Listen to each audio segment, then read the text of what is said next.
Universalist Church, where compassion leads us to work for justice and equality.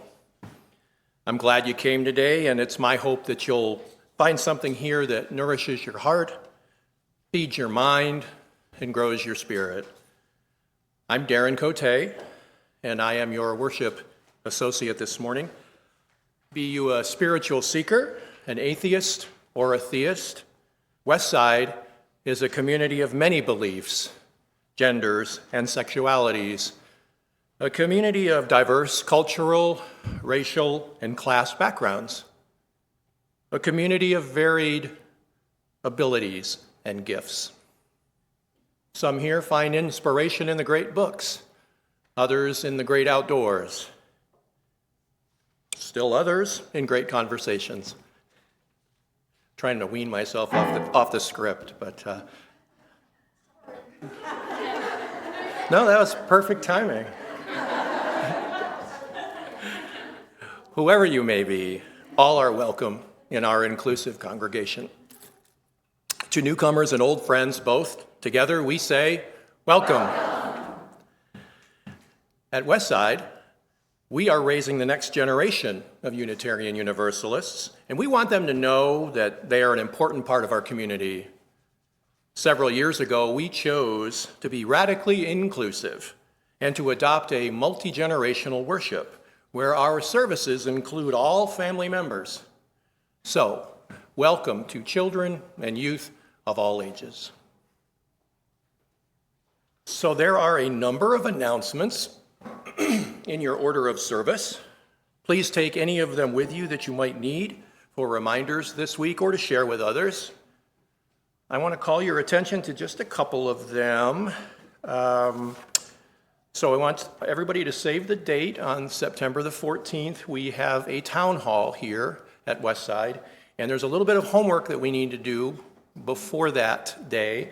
So we would ask you to, there's a survey that you can fill out. Use your QR code on your phone. Got a little dinosaur in the middle here. It'll ask you what your top 3 priorities are for the church. And then we'll have that in front of us before the town hall. We'll have a sense of kind of where you're at. So looking forward to that. Again, that's going to be on September the 14th. And your responses for your top 3 ideas or priorities, the deadline is July the 31st. Jana, did I miss anything? The only other thing is on the back, if you are more of a paper. Ah, yes, thank you. I didn't even.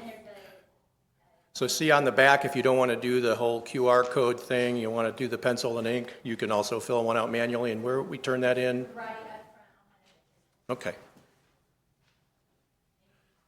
She's our president, and for good reason. Second, we've got a Docs and Diapers event coming up on July the 27th. We'll be screening the film Preconceived. It's from 1:30 to 4:30. I won't read the whole thing, but what I thought was neat was in terms of paying for your admission to this, it's pay as you can. Or you can bring diapers or wipes. And it supports the Infant Care Resource Drive as part of the My Choice, Not a Crisis campaign. So that is that. And for those of you that are joining us online today, hello, or visiting with us for the first time, if you're not already on the mailing list, we ask that you please sign up by clicking the link at the bottom of our westsideu.org website. And for those of you here in person with us, as you know, we all ask that if you take a moment to silence all of your devices. I will do the same. Nope, we're good. So this morning, the reflection will be given by our own Tanner Trask. Tanner, pronouns he and him, has been a Westside member along with his wife Melissa since 2009.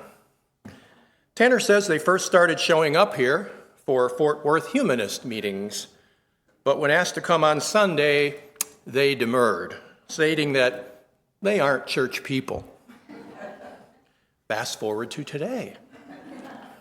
Tanner is currently a member of the worship team and is attending seminary to hopefully one day be a UU minister, and is a former past president of Westside. Melissa is our current treasurer and a member of our new music task force. So much for not being church people. Now, I invite you all to take a deep breath, and from wherever you are, settle into this sacred space that we create, and let us worship together as we listen to this morning's prelude, one of my personal favorites, Chopsticks Duet by A.J. Tan, performed by Dr. Yuki Kumamoto and Gwen Genius.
Yuki, were you playing with those chopsticks or just? Nice. Well, that is not your dad's average chopsticks right there. Thank you, guys.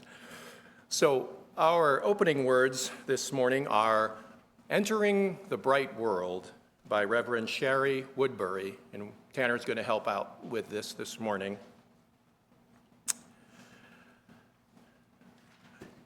Close-up image of several blades of grass coated in small ice crystals.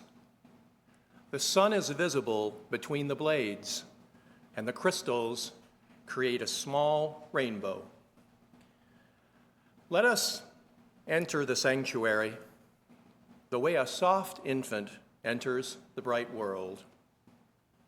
Squinting in wonder, holding to one another, taking it all in. Let us open all of our senses and let our synapses spark, taking it all in. As we make sense of the world and find joy with each other and follow the instinct to play. As we do, and as do many Unitarian Universalist congregations, we begin our time this morning with the lighting of a chalice.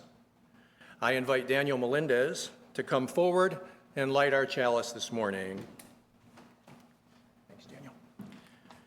The chalice, it's a symbol of our Unitarian Universalist faith, and it represents the Unitarian Universalist Association, or UUA. The flaming chalice symbolizes the heritage of our past, the warmth of community, and the light of hope within this church today. Our chalice lighting words, Exploring Who We Are by Dr. Melanie Davis, UUA's OWL, or Our Whole Lives Manager.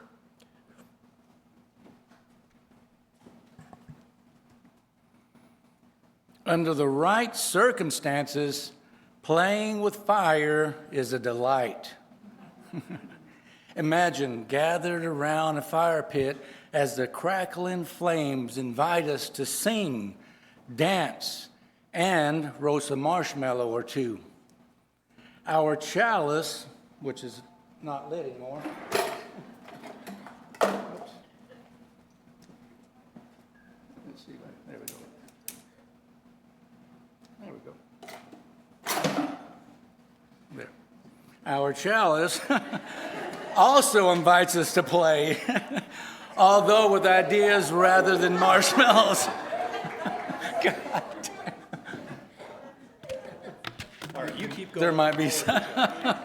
The flame encourages us to explore who we are, who our neighbors are, and who we are on our spiritual journey. Today we light this chalice in the spirit of play. Let us trust the light to guide us in this hour and in the days to come, finding joy along the way. Please stay lit. Just use the other one. Just put the other one up there. There we go. Thanks.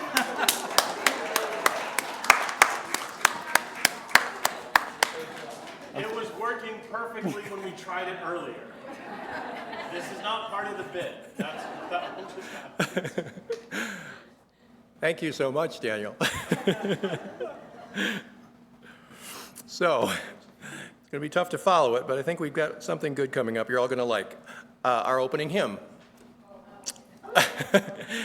Our opening hymn is Coffee, Coffee, Coffee. And we ask that you take note that the lyrics, I believe, are in your program. In the green insert, thanks Debbie, in your program, if you'd care to sing along. We're going to sing all 3 verses. We ask that you stand as you are able and so moved, and join our illustrious song leader, Jennifer Brown.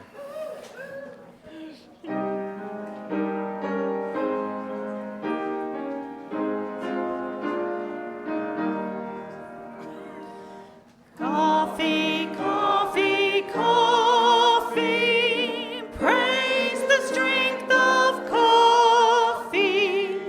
Early in the morn we rise with thoughts of only thee.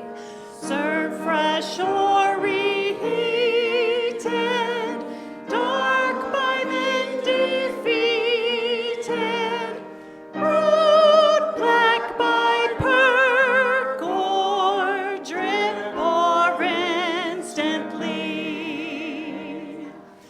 Through all else we softly come to church for coffee. If we're late to congregate, we come in time for thee. Coffee, our one ritual, drinking it habitual, brewed black by perk or drip or instantly. Coffee, the communion of our union, symbol of our sacred ground, our one necessity.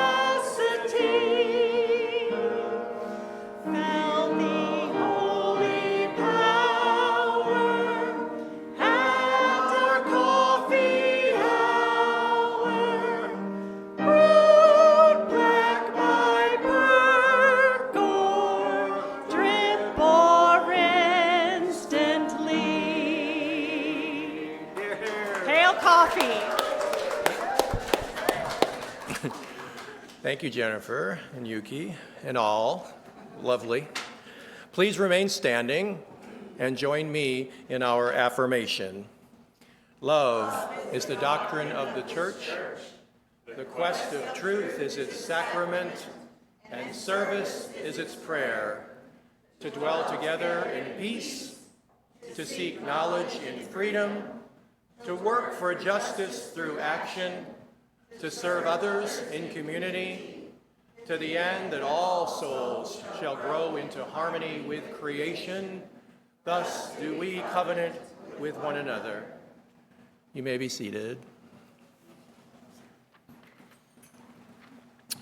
And now we ask that you please come forward if you are young at heart or would like to have a close-up view of our time for all ages, presented by our playful Director of Religious Education, Nikki Kennedy. And afterwards, we will sing the children back to their seats with number 16 in the gray hymnal, "'Tis a Gift to Be Simple." Good morning. Good morning. Good morning. I am so excited to see you guys, all of you, big kids and smaller kids, and to meet some new people today. That's really awesome. So, I like to laugh. Do you like to laugh, James? Roman? Yes. Yes. Alice? Asher, do you like to laugh? Yeah, a little sleepy in Mama's lap. Kids laugh right now. Ha, ha. Ha, ha, ha, ha. How many of you like to laugh? Yeah? How many of you, when somebody else starts laughing, like a good laugh, it makes you start laughing? Is it contagious? Laughter is really contagious. How many of you like to laugh at good jokes? Yeah? How many of you like silly jokes? So, you like them too, Roman? Yeah, you have a few, don't you? So, to me, laughter is so contagious, and it makes my heart happy, it makes my brain happy, it releases endorphins, it just makes my day feel better when I get to have a good laugh. Now, hugs do something similar, but laughter is different. I want you guys to think about something that has made you laugh in the last week. Oh, I can name something today. You can name something today. Well, hold the song Coffee, Coffee, Coffee made him laugh. Tanner, Roman's never heard the song Coffee, Coffee, Coffee, and he's been asking about it. So I feel like we're going to have a discussion about that song when we leave here. Maybe so. So some of you like to tell me good jokes. And I'm going to ask you in a minute if you can remember any. But while you're putting on your thinking hat, I have some jokes for you. It's not a real hat. Just yeah, thank you. Yeah. Laughter, see? Good. So what do you get when you cross a lemon and a cat? A sourpuss. I heard somebody say it over there. Very good. Very good. Why couldn't the pony sing himself a lullaby? Because he was a little horse. Yeah, see? So I'm going to ask you in just a second, Roman. What kind of fish doesn't have any eyes? That means FSH. Get it? No eyes. FSH. Yeah. Why did the football coach go to the bank? He wanted his quarterback. Wow, yeah. What kind of shoes do chickens wear? Do you remember this? You want to say it? Yeah, say it really loud. Reeboks? Knock, knock. Chickens. No. Chickens cluck. Owls say who. So I think, to me, laughter and telling good jokes is a great way we can build community. It shares a little bit about who we are. It lets us relax a little bit. How many of you have stressful mornings sometimes? Maybe not in the summer too much, but do you ever have a stressful morning? Yeah. Sometimes a good joke, a good giggle can help my day become so much better. Did you know laughing burns calories? And scientists have proven that both rats and monkeys also laugh. So humans aren't the only things that laugh, which I thought was really fascinating. So Roman, do you have a joke to share? Yes, sir. One sec. I always forget right before Okay, I need to say do you know it? Yes, I do. Okay. Why did the robber take a bath before he robbed the bank? Ding, ding, ding. So he could make, who could make a clean getaway? Somebody knew it over there. I think that was Debbie. So I hope, do you have one, James? You ready? Why couldn't the pirates play cards? Because they're sitting on the deck. Did y'all hear them? Because they were sitting on the deck. Thank you both. So I hope your week is full of good, cheesy jokes. I hope you continue to share your good, cheesy jokes with us. And I especially hope you have a lot of laughter this week and within this community. Thank you all for being here, and happy summer.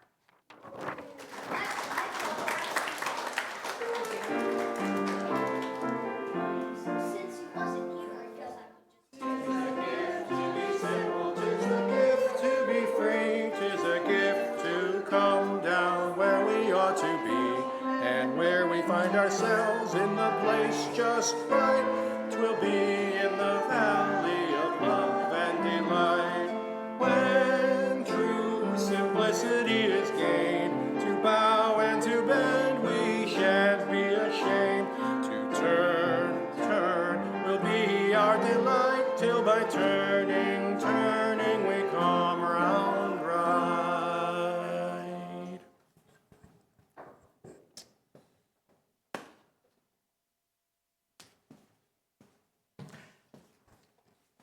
Good morning. My name is Debbie Rake, and I'm your pastoral care associate this morning. In our community here at Westside, we make time each week to share pieces of our lives with one another. We do this because each person in this community has value. Each person's experience matters. The pastoral care team is here for you to give a listening ear and reach out to you or someone you think we should know about that is hurting or needs a hospital or home visit. Members of the team can be identified wearing a pastoral team badge on Sundays. Please submit your joys and concerns to the team by completing one of these forms, which are out at the welcome desk, or emailing us at pastoralcare@westsideuu.org, or contacting any member of the team. The other current members of our team are Carol Kappa, Jane Hardwick, John Fisher, Brenda McKean, and Barbara Crotty. Would you all just raise your hands so people can know who you are? Thank you. We share our concerns with one another today, knowing that sorrows come into each person's life, knowing that together we offer comfort. As I read your concern, would you please stand or raise your hand so all can know who you are? We have several concerns. There is an update for Linda McDonald. Linda is now in a nursing home as a result of a stroke. She still struggles to speak, but she has a book she can point to communicate. Please send positive thoughts her way, and cards would be appreciated. She cannot access e-cards. And her address is Linda McDonald, 7100 Trail Lake Drive, number 204, Fort Worth, Texas, 76123. And I will keep these for a few minutes after the service if you want these addresses. I know it's hard to remember. Okay, and you can also ask Jane Hardwick. Okay, secondly, from a concern from Judith Clements, and this is brought in by Jane. Judith is adjusting to her new assisted living home. However, she now has bronchitis. I'm sure she would appreciate cards from you. Please send cards to Judith Clements, 3603 Trail Lake Drive, Fort Worth, Texas, 76109, and we will get them to her. And again, I'll keep these so you can get those addresses. Finally, a concern from Carol Kappa. Sue and I are grieving at the loss of our sweet 18-year-old senior gal, Ginger. We got her and her sister Pepper as kittens in September of 2006 after being found in a box with her siblings at the Bedford Boys Ranch. We took her to the emergency vet early this morning, Thursday, so she could cross over the Rainbow Bridge peacefully. We will be mourning her absence at our home now, but are thankful for our other 3-year-old cat, Bailey and Munchkin, to keep us company. Another concern from Becky Myers. Yes. I recently found out Munchkin has a heart murmur. Some dogs live years with this diagnosis, and some aren't as lucky. He's on medication, which will help.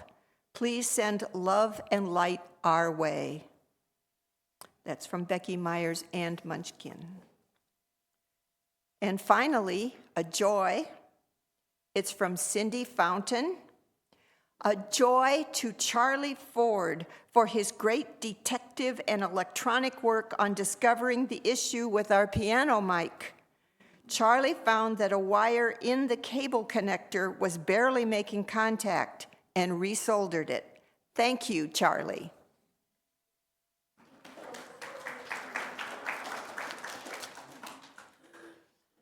We make space each week for musical centering, knowing the life and experience of every person matters, and together our lights shine brighter. As we hold all the joys and concerns among us, both those spoken and unspoken, let us sing together number 352 in your gray hymnal, Find a Stillness.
Thanks, Leotai.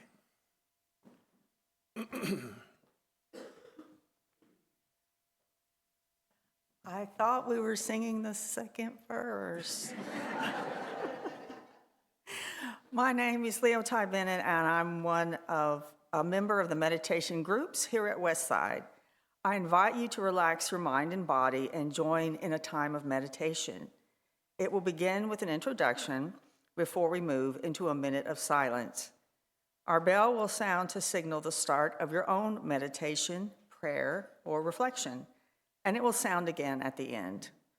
Our introduction this morning is A Prayer Addressing All Hungers by Deborah Smith. We are hungry. We are eating our daily bread and bowing our heads, and yet we are hungry. We are thanking the farmer and the farm worker, and yet we are hungry. We are speaking in spaces for food that is healthy, and still we are hungry. We are tiring of slogans that say, feed the children, and mean feed the children leftovers. We are hungry for something that feeds more than bodies. We are hungry for help. Help us, O you who apportion the funds. Find in your hearts the child who you were, who would share with a friend, free and friendly. Lead us not into meanness, for we are the hungry. We want the loaves and the fishes, the water, and the wine of sweet justice for all. We are hungry.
May it be so. Blessed be, and amen.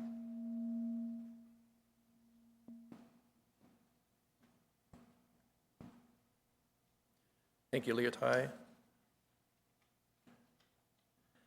Here at Westside, we practice our UU faith in a variety of ways. One of those ways is by giving 100% of gifts to our weekly collection, unless otherwise designated, to support organizations who carry out our transcendent values of compassion, justice, and equity. Westside's plate offering for July is Community Frontline, which was formed by a group of friends in 2016 in the aftermath of a violent summer that included the police murders of Philando Castile, Alton Sterling, and other unarmed black men, as well as 5 Dallas police officers. The Friends wanted to be part of the solution and initiate a long-term commitment to racial justice and healing in their Fort Worth childhood community of Stop 6. The organization focuses on 4 pillars: racial justice and solidarity, police community relations and accountability, mentoring and education, and community beautification and development. It has become a vibrant presence in East Fort Worth, mentoring students, men, and black entrepreneurs. In a Fort Worth Weekly article, co-founder Quentin Q. Phillips noted that while residents of Stop 6 had always had community pride, there wasn't an effective outlet for change until Community Frontline. Its neighborhood cleanups and monthly movie nights built community spirit. It provides mentoring and scholarships for students and monthly discussions on men's issues, including mental health. Community Frontline supports black entrepreneurs. An example is its partnership with the Tubman Gallery to empower underexposed artists. It has facilitated conversations on race relations, and most recently, advocated for more funding for juvenile detention centers in Tarrant County. Despite challenges with police relations, Phillips remains hopeful about trust building. So please, donate to support this force for good in Fort Worth, and thank you. You can give online as well through the church's giving page, located at the Giving tab at the top of the home page on our church website. Just be sure to select the Service Project Fund and add the name of today's designated group, Community Frontline. You can also give through the Vanco mobile app, which is easily downloaded from the App Store, or simply mail a check to the church here at 901 Page Avenue in Fort Worth. And thanks for your offering today. Now let us enjoy this musical offering, Comedian's Gallop by Dmitry Kabalevsky, performed by Yuki.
Amazing stuff. Thanks, Yuki. I was in that chair over there, but I kept thinking I wanted one of those big hammers that made like a noise when you hit somebody with it, bonk, bonk, and just, sorry, you were gonna, I was gonna get. Keystone Cops, I mean, so many things. Well, thank you, everyone, for putting into practice the spiritual virtue of generosity. Our giving connects us to the wider web of the community, and we also thank you for keeping your stewardship commitment current to keep our congregation's important work going. Our reading this morning is a passage from the book of Mark, chapter 7, verses 24 through 30.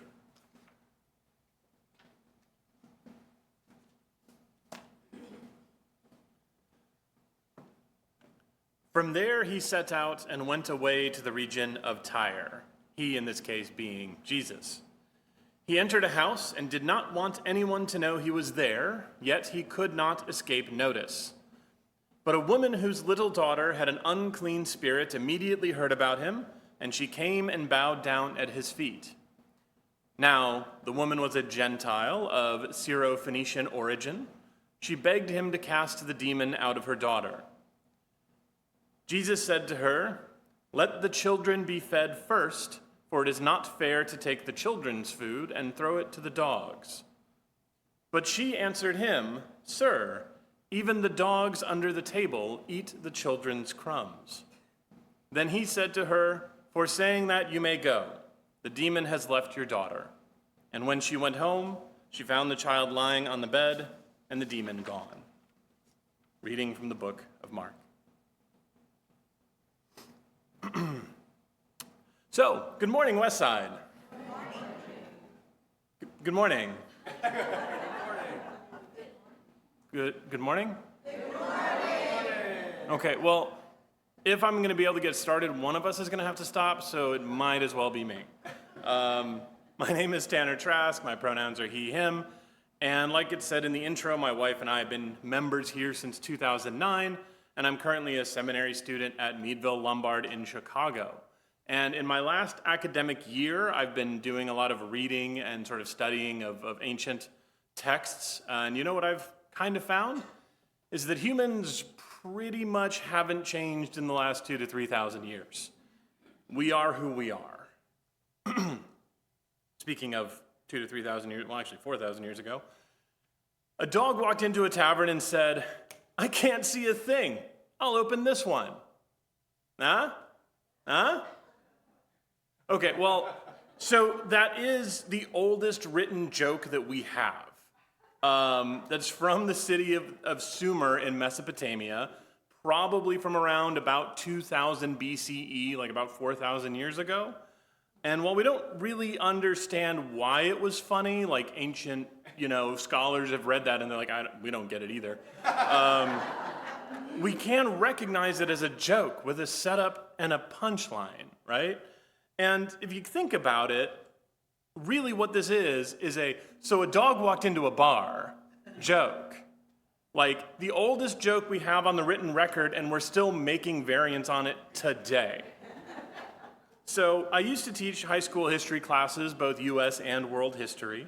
And in world history, one thing I always wanted my students to leave my class knowing is that people from hundreds or even thousands of years ago weren't stupid. Well, they weren't any more smart or stupid than we are today. They're just us, just back then.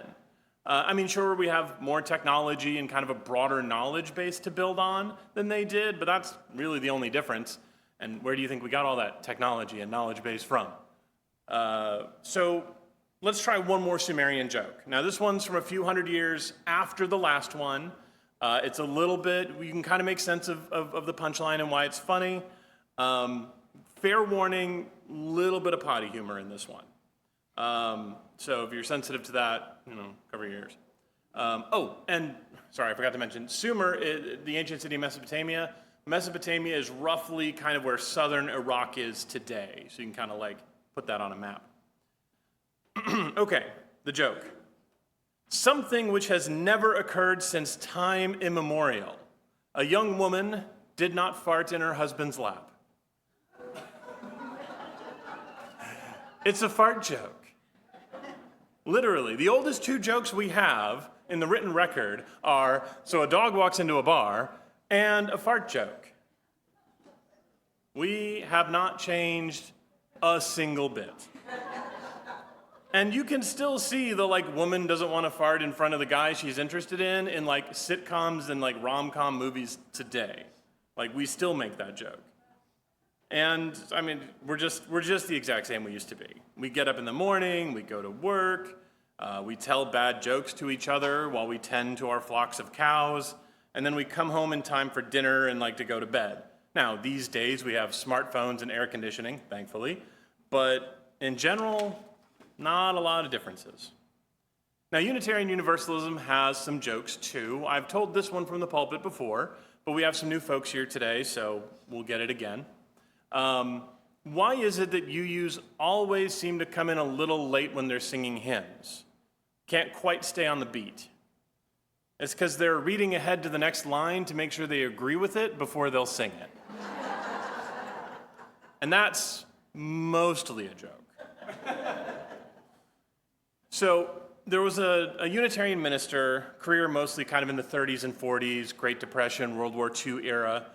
His name was Reverend Leon Burkhead, and he was kind of known as the atheist minister of St. Louis, which is a pretty wild thing to be known of in the 1930s. And so this story from him comes from the Dust Bowl time period in the Midwest, when everything was dust, not a lot of rain, and which is terrible for farmers and for anyone relying on farmers, which is all of us rely on the food farm. So the Dust Bowl was bad, very bad time. So a bunch of local ministers and priests decided that they were going to hold a public prayer for rain. They invited the local newspaper to come out and witness it. The newspaper sent a couple reporters. That's how things were going back in St. Louis in the 30s.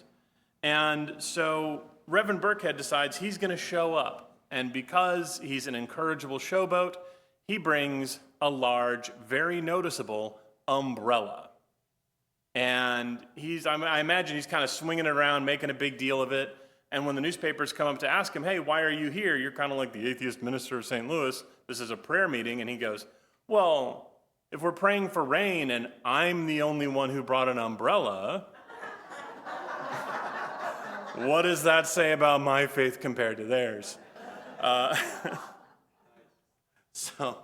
And that is a thing that you can go back and read, that literally thing that happened. So I do want to take a second before I kind of move on from making jokes about Unitarian Universalists.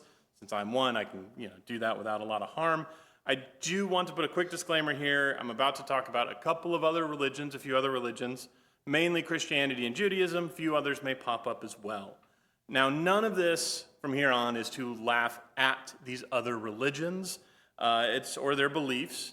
It's kind of a laugh with sort of thing. It's let's take a look at these sacred texts and ancient stories, look at them with a fresh set of eyes, and look back to the human beings that told these stories, that wrote them down. Because one of the classes I took last year was a class on interpreting the Hebrew Bible, which those of you with a Jewish background know exactly what that is. Those of you with a Christian background may recognize that as being similar, although not the same as the Old Testament of the Christian Bible. And the way that my professor expressed his interest in interpreting sort of the Bible in general, whether it's Christian or Hebrew, is that reading and analyzing and interpreting the Bible may or may not tell you much about the nature of God. But it will tell you how the writers and tellers of those stories knew and experienced God. And at a UU church, if you're new here, welcome. But at a UU church, you can believe in God, a God, gods, no gods at all, and that's all accepted and welcomed here. So under sort of how my professor puts things, even a humanist could read these ancient stories and learn about the communities of people that wrote these stories down and held them sacred, even if they don't necessarily believe in sort of the prophetic nature of the texts.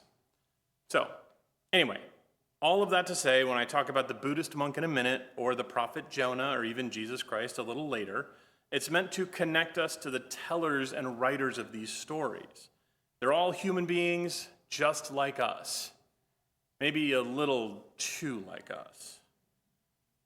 So these two male Buddhist monks are walking down a path and they come upon a river. It's a little too deep just to kind of walk through, but it's not deep enough that you need to swim. And at the river, they come across a woman who's waiting on someone to help her across. A boat, a raft, a traveler. And either way, she can't make it across on her own. Now, both of the monks wanted to help out, but the younger of the two monks brought up, hey, our order doesn't allow us to touch women, so there's really not much we can do here.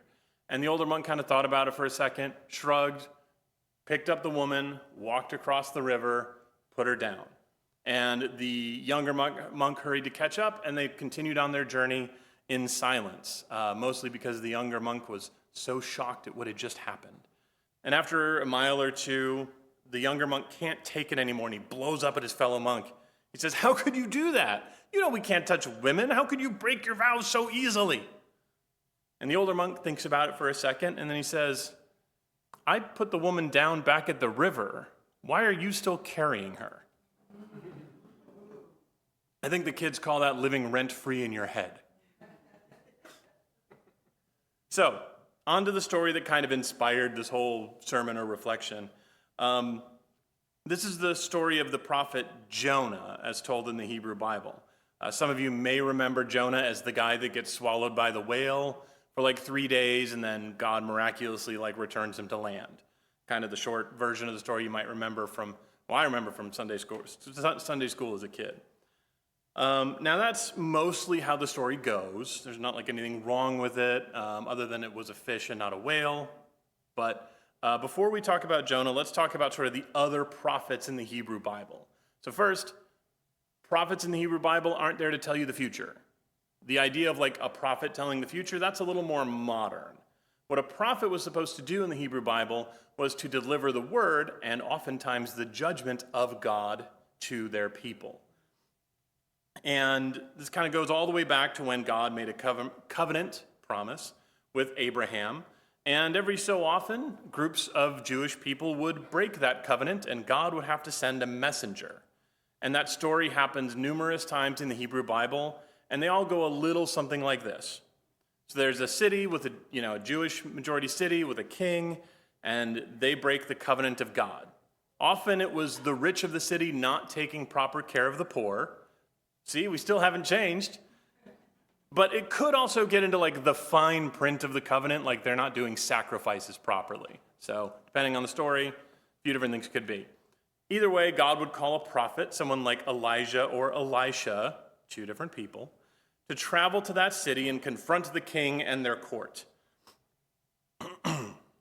God would tell the prophet how the city had broken the covenant, and the prophet would dutifully inform the king and his people about what they needed to do to get right with God, or else. And pretty much every single time, the ruling class of the city would choose or else, which led to the city getting destroyed or sacked by an invading army or any other number of terrible things. The details in each of these stories are different, but that's kind of the basic structure, right? Jewish group breaks the covenant, God calls a prophet gives the city a fair warning, city fails to heed the warning and experiences the wrath of God over and over and over.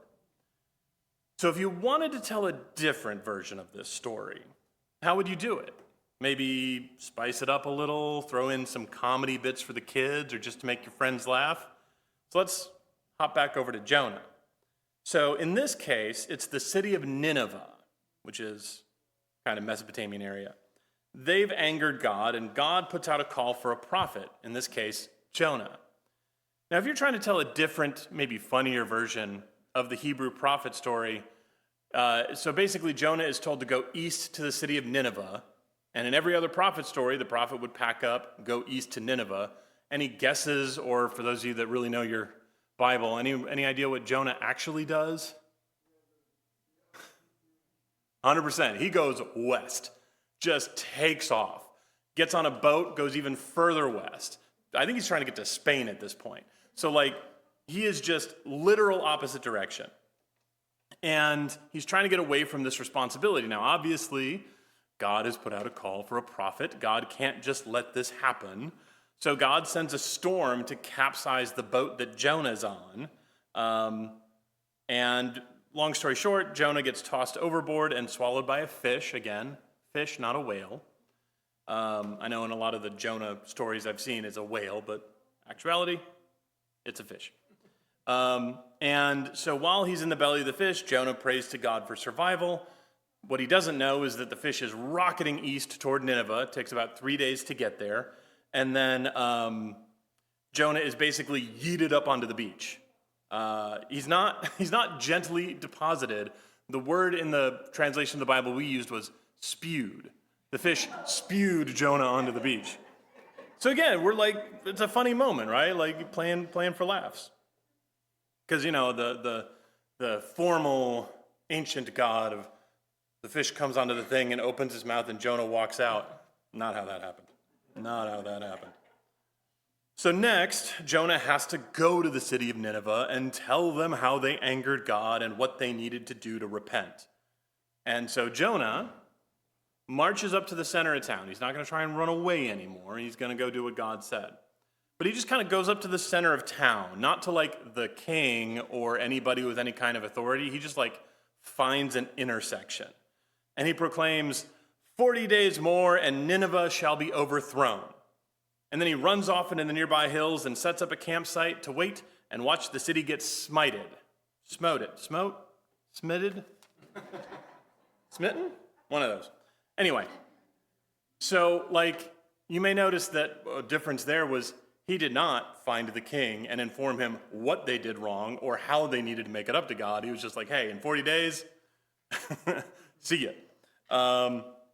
And the reason he does this, you might be thinking, like, why did he run? Why is he not helping out the city here? He hates the city of Nineveh, just can't stand it, wants to see it wiped off the face of the earth. That's why he runs, and that's why it kind of seems like he's not taking this job very seriously.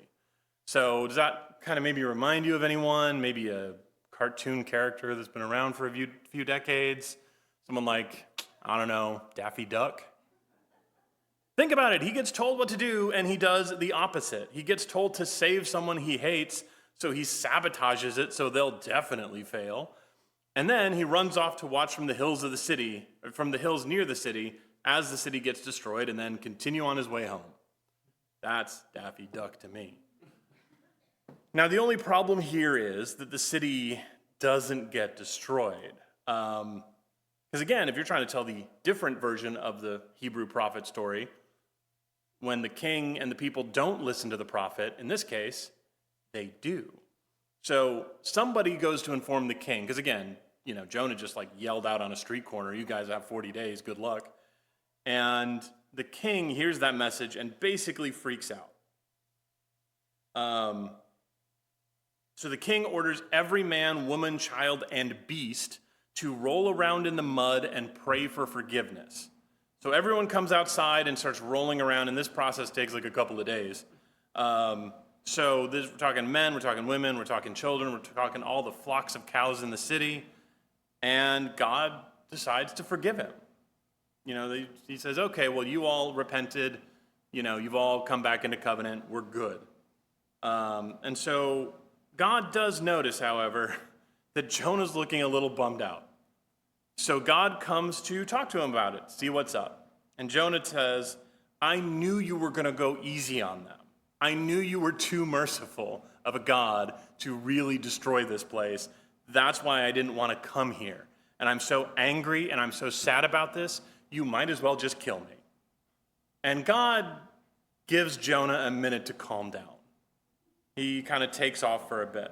So while Jonah sits on the hill getting more and more angry about all of this, God basically grows a nice shade tree for him to sit under.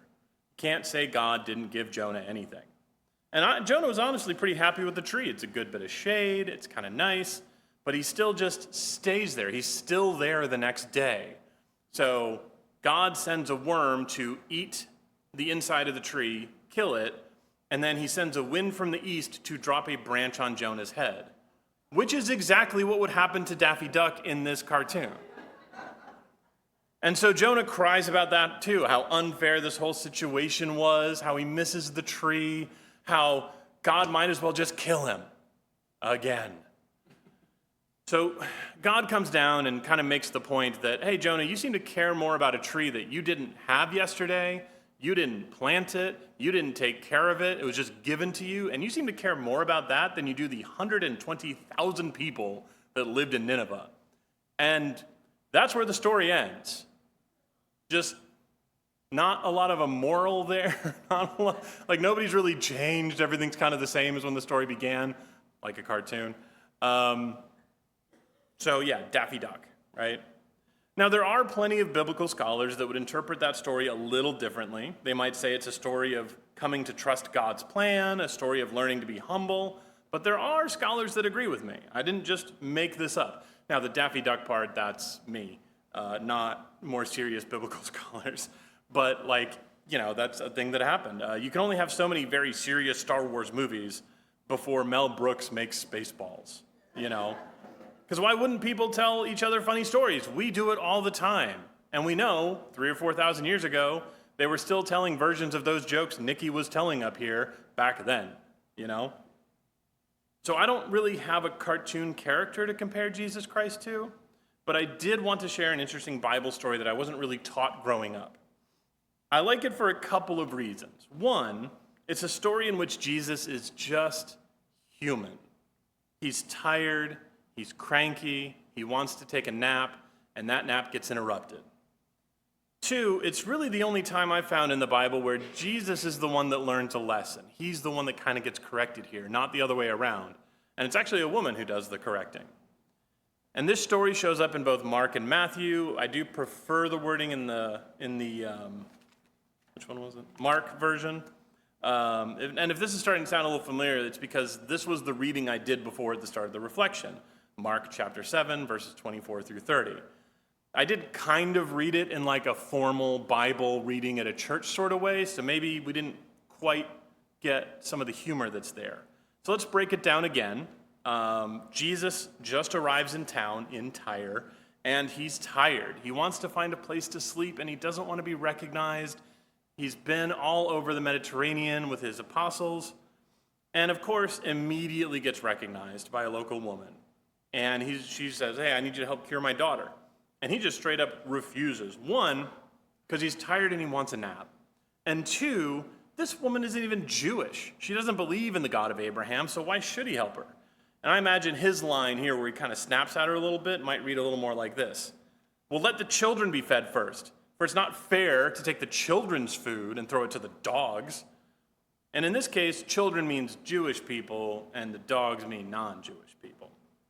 But the woman's clever and apparently also owns dogs, because what she says is a good challenge to Jesus' answer or question.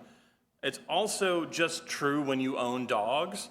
She says, sir, even the dogs under the table eat from our children's crumbs. And that kind of takes the wind out of Jesus' sails. He realizes that she's right.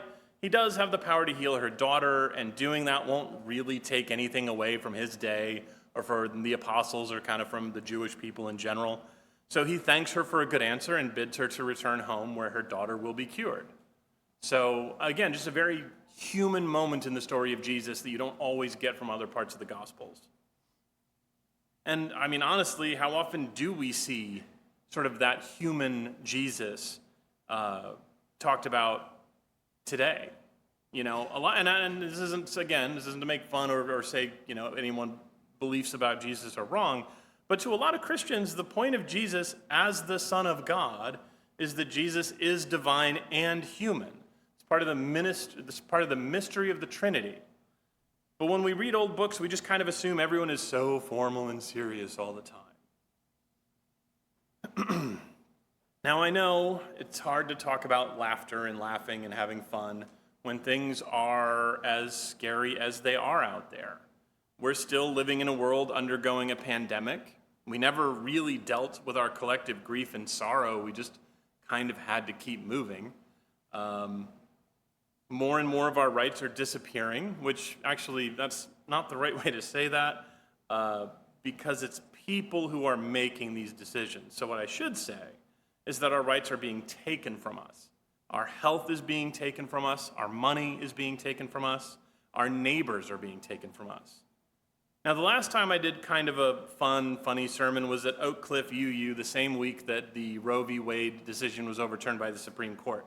So I don't have a great batting average of doing a fun sermon and the world not changing drastically around us. So as we move closer to November and beyond, here is what we're not going to do. And I'm using the pronoun we here on purpose because I need to include myself. We're not going to curl up in a ball and give up. None of us has the power to fix it all ourselves. We just don't. But we do have the power to do one thing, and then another thing, and then another. If you want to get involved with small things now, there are some great local organizations you can volunteer with during this election season. Look out for the UUA's UU the Vote program coming up soon. I know a couple of years ago, our very own Reed Bills wrote 500 postcards reminding locals to get out and vote. Now, I'm not asking you to write 500 postcards because that's a lot, but you might be able to write 5.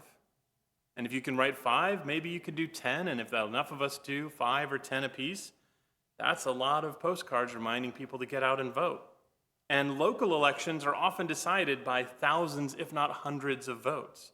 So every vote really does count. Your vote really does count. You can tell I used to be a social studies teacher. We also have the Docs and Diapers program that we talked about at the start of the service. You can donate to them.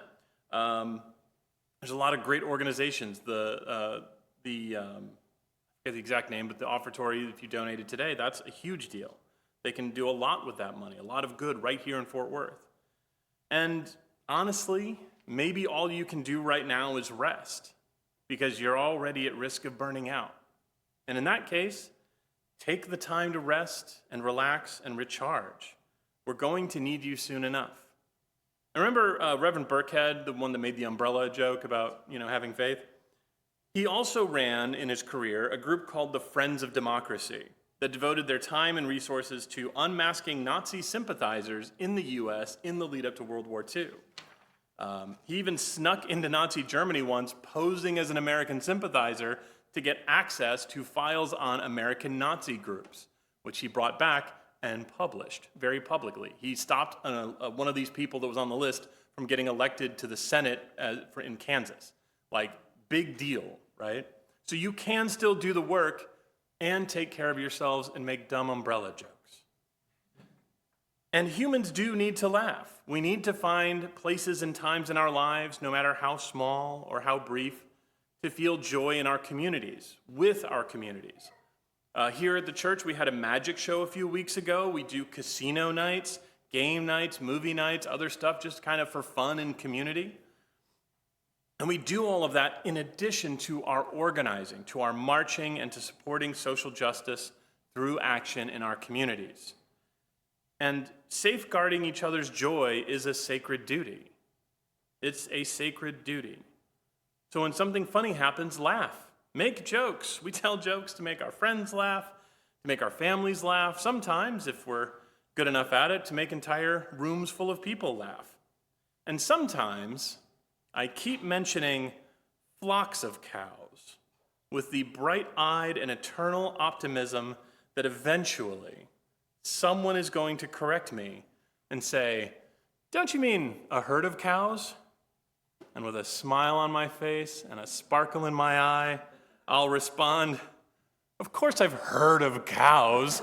There's whole flocks of them out there."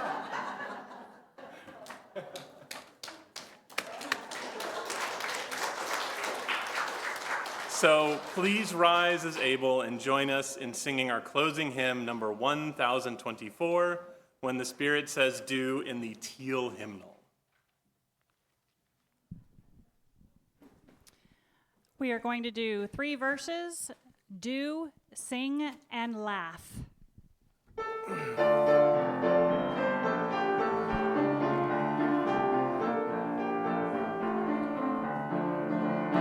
Gotta do when the Spirit says do. You gotta do when the Spirit says do. When the Spirit says do, you gotta do. Oh Lord, you gotta do when the Spirit says do. Spirit says do. Spirit says do. Spirit says do. Spirit says do. Spirit says do. Spirit says do. Gotta sing when the Spirit says sing. You gotta sing when the Spirit says sing. When the Spirit says sing, you've gotta sing. Oh Lord, you've gotta sing when the Spirit says sing.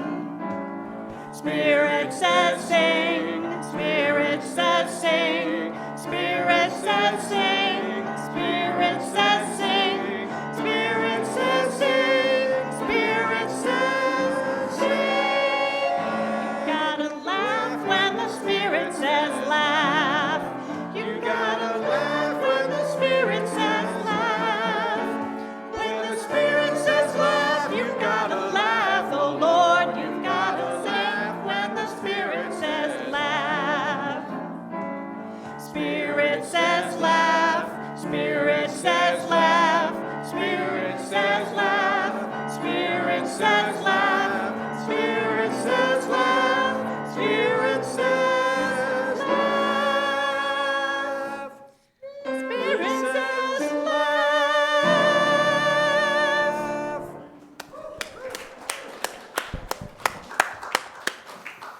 Thank you, Jennifer and everyone.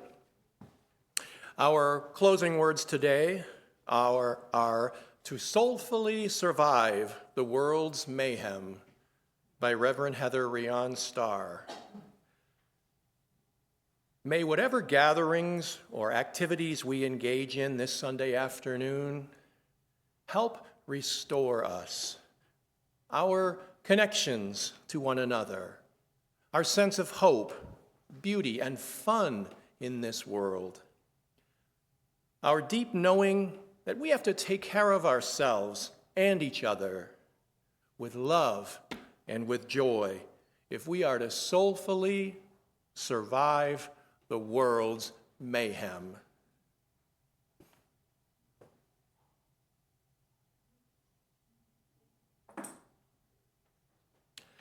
The chalice is now extinguished, but its light lives on in the minds and hearts and souls of each of you.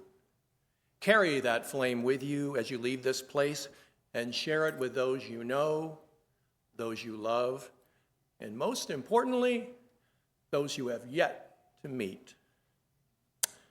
Please join me in the congregational closing.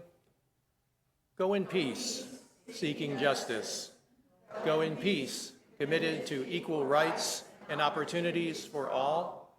Go in the peace that is created when together we build communities of true solidarity, deep compassion, and fierce, unrelenting love. Go in peace. May it be so, blessed be, and amen.